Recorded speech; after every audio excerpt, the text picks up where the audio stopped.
आज हम प्राचीन काल की गांधार मूर्ति कला शैली के बारे में बात करेंगे।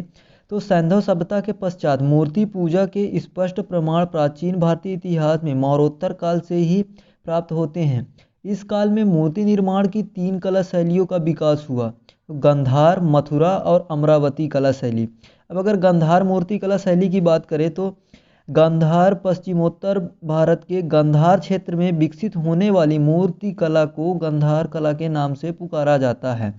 गांधार कला का उद्भव ईसा पूर्व प्रथम शताब्दी में हिंद यूनानियों के द्वारा किया गया, परंतु इसका वास्तविक विकास कुषाणों के संरक्षण में हुआ और लगभग 5वीं शताब्दी तक यह फलता फूलता रहा। इस कला का पतन वास्तव में हुड़ों के आक्रमण के कारण हुआ था। इस कला के नमूने पश्चिमोत्तर भारत के विभिन्न भागों से प्राप्त हुए हैं, जैसे जलालाबाद, तक्षशिला, बामियान और वैग्राम आदि। इसमें से अधिकांशतः आज लाहौर तथा पेशावर के संग्रहालयों में सुरक्षित हैं।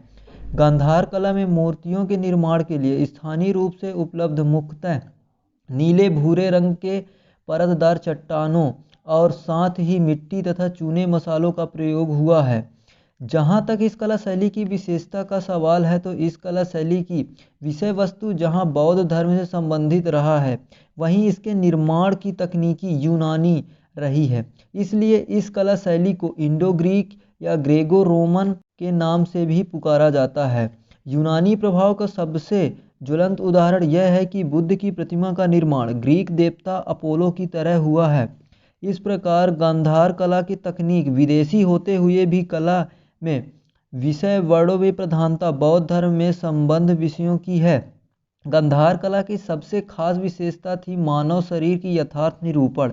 यही वजह है कि बुद्ध की प्रतिमाओं में मांसपेशियों का सूक्ष्म उभार, घुंघराले बाल, खुले नेत्र, पारदर्शी वस्त्र की सिलवटें इत्यादि का प्रदर्शन हुआ है।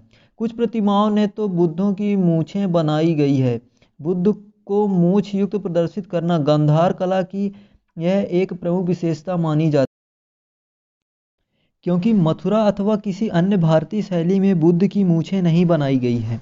प्रभामंडल का निर्माण गांधार कला में सर्वप्रथम आरंभ हुआ है। अलंकरणों का निर्माण कुछ भारतीय मूल एवं कुछ विदेशी प्रभाव से प्रभावित होकर किया गया है। दूसरे शब्दों में बुद्ध के सिर पर पीछे बना तेजपुंज गांधार शैली की ही देन है, जो विदेशी आकृतियों से लिया गया है। गांधार कला में गौतम बुद्ध से संबंधित लगभग 63 दृश्यों का अंकन किया गया है, किंतु यूनानी कला से प्रभावित बौद्ध प्रतिमाओं ने आत्मिक सौंदर्य का सर्वथा प्रभाव है, जिसमें बुद्ध के जीवन दृश्यों के सजीवता का उकेरा गया है, किंतु बुद्ध में संबोधित्व को मुखाकृति अध्ययना शून्य। इस प्रकार अपने उद्भव से लेकर बाद के करीब 150 वर्षों तक गांधार कला पूरी प्रगति पर रही है। तत्पश्चात उसने शिथिलता आ गई। ईसा पूर्व की 3वीं शताब्दी में एक बार पुनः उसमें कुछ तेजी आई। अपने चरमोत्कर्ष काल में गांधार कला ने कई अन्य क्षेत्रों में कला शैली का प्रभाव किया, जैसे मध्य एशिया व चीन की कला तथा भारत की प्रमुख कला शैली, जो कि मुख्य विद्वानों के मतानुसार महात्मा बुद्ध की यह प्रथम प्रतिमा का निर्माण गांधार कला के अंतर्गत ही किया गया था। अर्थात जो बुद्ध की प्रथम प्रतिमा है वह गांधार कला शैली में ही निर्माण किया गया था। Tell me pretty lies, look me in the face, tell me that you love me, even if it's